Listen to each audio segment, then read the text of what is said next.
Hi everyone, welcome back to another video.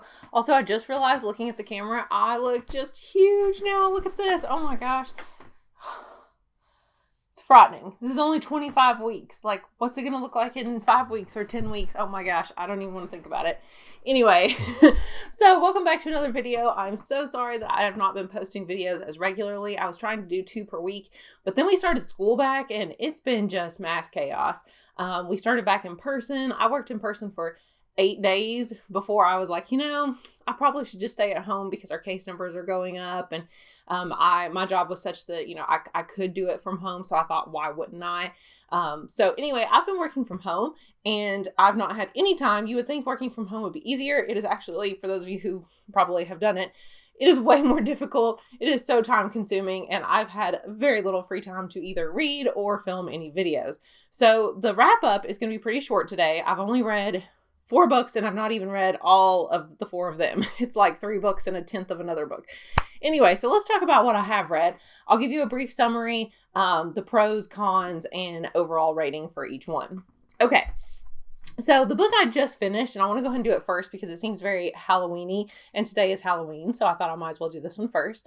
It's called Middle Game by Seanan McGuire, and I hear BookTube talking about this constantly, so I decided to read it.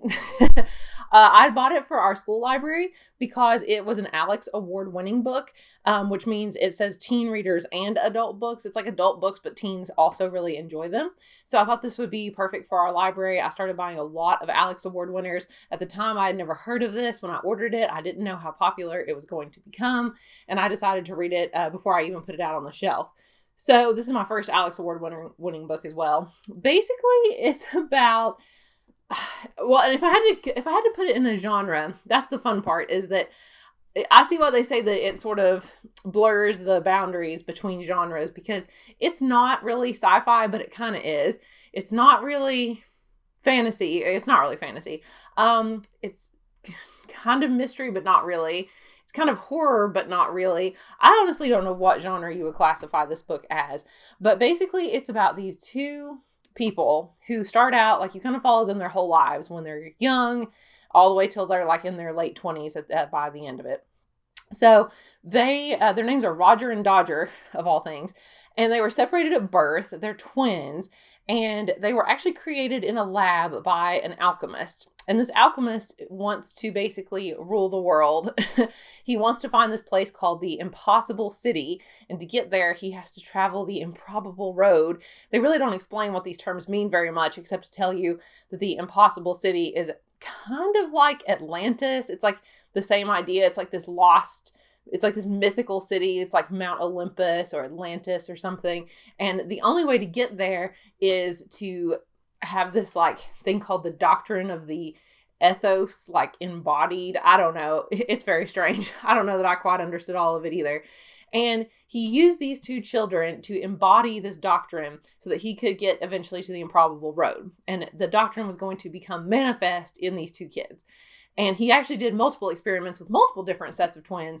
And what he did, each set had like one person was focused on language and one person was focused on math. So in our book, Roger is like the language person, and he's super good at language. He can persuade people to do things. He knows everything about language. And then the girl, Dodger, she is very focused on math. She knows everything about numbers. She can walk into a room and tell you how many ceiling tiles are on the ceiling, things like that. And this book, okay, so let's go ahead and talk about pros and cons. The pros, I'm going to go ahead and say it's just interesting enough to make you keep reading. Like, you're just intrigued enough, but like, more than the readers do. I feel like this whole book sort of hinges on dramatic irony. I've not really heard any other YouTubers talk about that yet, but I do feel like that's sort of the whole point of it, is that you sort of know what's going on with Roger and Dodger and they don't. So that's what dramatic irony is, right? Like when the reader knows something that the characters do not. And you're watching the characters discover what you kind of already know. And so there's not really much mystery necessarily, but you're just intrigued enough that you want to keep reading. I found myself not wanting to necessarily pick up the book all the time, but when I did pick up the book, I was like, oh, okay, I want to read this for a while. Yeah, I don't really want to put it down now. So if that makes any sense, it's like just intriguing enough. And the ending does pick up quite a bit. The last probably 150 pages or so. I felt like I was really kind of flying through it. It was very, very fast to read. I mean, it's like 523 pages or so, but I flew through it. It took me less than a minute per page, and usually it takes me more than a minute per page to read a book that I'm really interested in.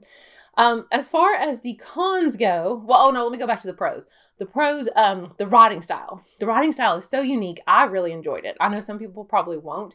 It is written in present tense, which is really interesting, and it is third person point of view, and it does switch back and forth occasionally between like the bad guys and our main characters, and then kind of another side character. But just the writing style itself, I found to be really unique. You'll see what I mean if you read it. It's not like super just easy to read or anything. It's not very like accessible, although it is very fast, honestly. But just the wording and the sentence structure is really nice, and I see why it was an award-winning novel for sure. It's definitely a lot different than a lot of these young adult books I've read. As far as the cons go, like I said, you kind of know everything as you go. It's not like there's not a big mystery. You're just wanting the characters to find out what's happening, but you already know what's happening. You've known it since the beginning. So that's kind of a weird format. I think it gets a little too long in places. I think it's divided into books. It'll be like book 1, book 2, book 3.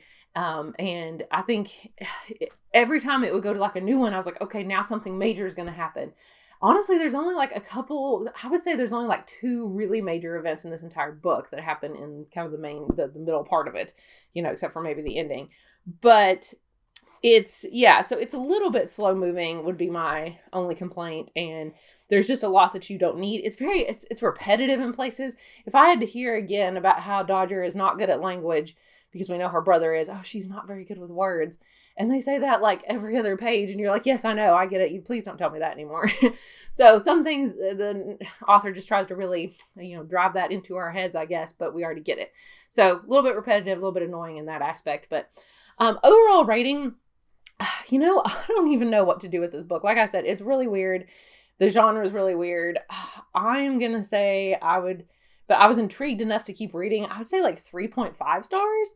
Like maybe a little bit better than 3. It's a little better than mediocre because the writing was really good. And obviously I was intrigued throughout. But a 4 implies that like it was really good and I would probably either want to buy it or reread it. And I would not want to do either of those things with this book. This is not a book you probably ever want to reread or anything like that. So anyway, check it out if that sounds intriguing to you. It is very interesting. So on the back, they called it a portal fantasy. I don't know that I would call it that. But it is at least something really different. Next, let's talk about the Dresden Files. So we all know that I love the Dresden Files, and I reread parts of book 16 to get ready for book 17, which did come out, and I also read that. I'd already read this one in July, I believe it was. Yeah, July when this came out. So this was Peace Talks, and this was book 16. As we know, the book was cut in half to make 2 books, that and Battleground. So this is basically one book put together, but if the author had published this, they would have had to charge a fortune for it, and it would have been way longer than any of the other books. So instead, cut it in half. Basically, this is the setup, and this is the climax. I also felt like there was no resolution much in this one, like pretty much the battle, which is, it's obviously called Battleground. We know there's a giant battle that really is the entire book is a battle. The ending, is really just stops. There's not really much of a climax or much of a resolution, I should say. So it's almost like it needed a third part too. But anyway, so I reread this one.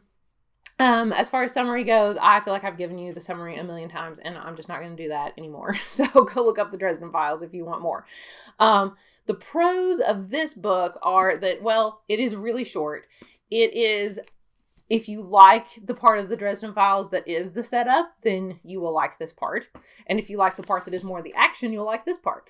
I like a little bit of both. I felt like this was a little bit too heavy on the action. It's literally one giant battle, and I know that's what it's supposed to be, but I always like it when he has to fight somebody and there's a cool fight scene, and then he goes back to doing his investigative work. Then there's another cool fight scene or action or something. Then he goes back to doing more of his investigative work. And I kind of miss that, I guess. To me, it wasn't the typical structure of a Dresden Files novel, even if you think about the two together as one book. So as far as the pros go, I'm kind of going to talk about both of them together because they really are one book. As far as the pros go, I would say that it's still a Dresden Files novel. It's still really good. It's still amazing. If you like Harry Dresden, you want to see where his character is going. I love the direction his character is going. It is getting just crazy what's happening to him. There's a lot of things to be discussed, really. Like, originally, you know, in the beginning, like I keep saying, it's sort of a monster of the week sort of thing in the first few books. But in these, it's more about Harry's character development. Is he sort of becoming a bad guy at this point? Because of some of the things that he's done and bargains he's made with people? We don't know. The way that it leaves off is really fascinating. You're like, oh my gosh, what in the world is going to happen in the next one? So this is book 17, and there's supposed to be, I think, 23 or 22. There's going to be 22 what he calls case file novels. And then I learned the acronym. It's called the BAT, the BAT. The BAT is the Big Apocalyptic Trilogy at the end, which is books 23, 24, 25. So it'll be 25 books according to Jim Butcher as of recently. And I just think that's really funny that it's going to be called the BAT. But anyway, so that's, so pros, yeah, still great. Still love it. It's awesome. Read the Dresden Files. As far as the cons go, I have some more complaints about these than I would about any of the other books, mostly because, well, one, the way it's divided makes it such that this part's just slow moving and then this part's just all a battle. So the plot structure is really, really strange. I feel like he should have tried a little bit harder once he realized that it was going to be divided into 2 books, to do just a little bit more with each one, just to make them seem like they could stand alone, just a little bit at least.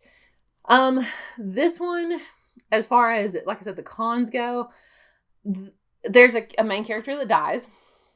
And of course, the main character has died before. We know that if you've read the series. And I'm fine with that, except that I just felt like he thought that he just had to kill off somebody, like a Game of Thrones kind of thing. And he's like, oh man, if I don't make the stakes seem high, then the fans aren't going to like, I have to make the stakes seem high. And that he just had to kill somebody off just to kill somebody off. I didn't know if the character was really going to stay dead or be gone or maybe they'd come back in some other capacity, because that's what a lot of fan speculation was. And fans were right. It's exactly who they predicted was going to die. So I was not really shocked, and I wasn't like sad at the character's death, because I did think they were going to come back in some way, shape, or form. They didn't in this book, but I still think that it's a possibility in the other books. So unlike the other main character who's died in the series, who was like not coming back, I still think there's a chance for this one. So it just doesn't seem as impactful. And I'm like, okay, we're just going to keep taking away all of Harry's loved ones, I guess. And then it reminded me of kind of like Harry Potter. It's like, okay, well, let's kill off Dumbledore and Sirius, spoiler.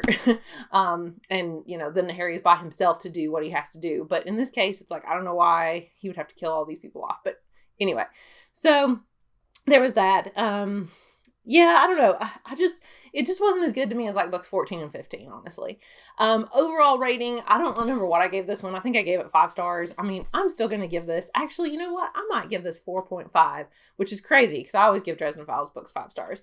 But I think I'd give this one 4.5 just because it was just a giant battle. And the bad guy really did just come out of nowhere. Like, the bad guy's not even introduced to like the end of this book. And you're like, well, how do you you've got all this rest of this book, and then all of a sudden it's like, oh, and boom, now there's this big new bad guy, boom, and now this whole battle in this book is about that, and you're like, whoa, this came out of nowhere, and there was no foreshadowing about it at all. So I think I would give this one 4.5. And let's talk about the last book that I've at least started, and that is The Count of Monte Cristo. So I've been listening to the audiobook of this. This is actually the abridged version. This is much shorter than the actual version. The actual book, unabridged, is like over 1,200 pages long. So I'm listening to the audiobook, and I'm listening to the unabridged version. Wow, this was less than 500 pages. That's crazy. So the abridged one's much shorter. But I have read about 10% of the book, so I'm over 100 pages in. It is faster moving than I thought it was going to be. So that's exciting. We know it's a revenge story, and I'm just shocked that the character has already, like, in the very beginning, we know he gets arrested and people are plotting against him and all that. That happens like right off the bat. So I don't know how it's going to take the rest of the book for him to be in prison and then to exact his revenge, because I feel like it is moving so fast, and I'm only, a 12th of the way through the book approximately, or a 10th of the way through. So I'm like, well, what's going to happen in the rest of the, 1,000 pages I have left to read? I'm not really sure, but I'm intrigued so far. I can't seem to make myself listen to it all the time. I've been just listening to podcasts instead, so I've got to get back to it. because it's a classic that I've never read and I know it's going to be really good. The writing, of course, is really good as well. There's some minor characters that you keep hearing about that you're like, okay, but all right, I don't really care. The King of England is a character in it. I didn't really expect that either. That was kind of shocking. But anyway, so I'm going to keep going with this and we shall see. So those are all the books that I read in October. Not very many books, but like I said, I've had no time. I'm actually shocked that I got through that many. But I will hopefully have more time in November. I say that every month, so maybe I'm just lying at this point or lying to myself. But anyway, wish me luck for my November TBR and I will see you guys soon. Bye.